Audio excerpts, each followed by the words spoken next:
In this video, I'll be showing you how to add links to your YouTube channel's description. So you can see on your screen here, this is your description.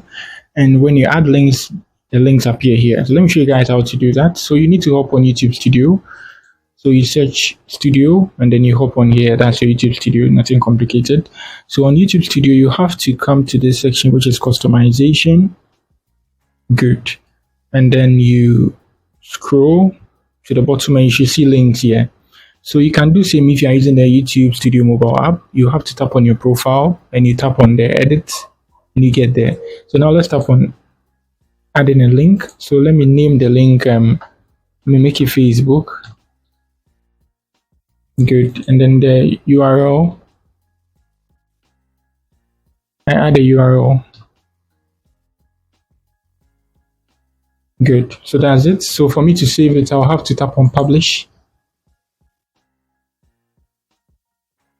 Good, and that should be working on my channel now.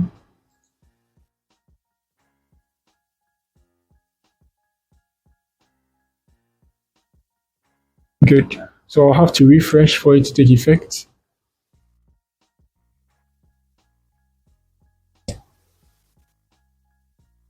Good, and then you can see Facebook appearing here. When I tap on the more here, I have Facebook appear as a link here. So you can add numerous links, right? Maybe your Snapchat, your LinkedIn, your Fiverr, or anything of that sort. You can add all of those links on your channel. So that's it for the video. If you have any question, let me know in the comment section. That's it. Peace.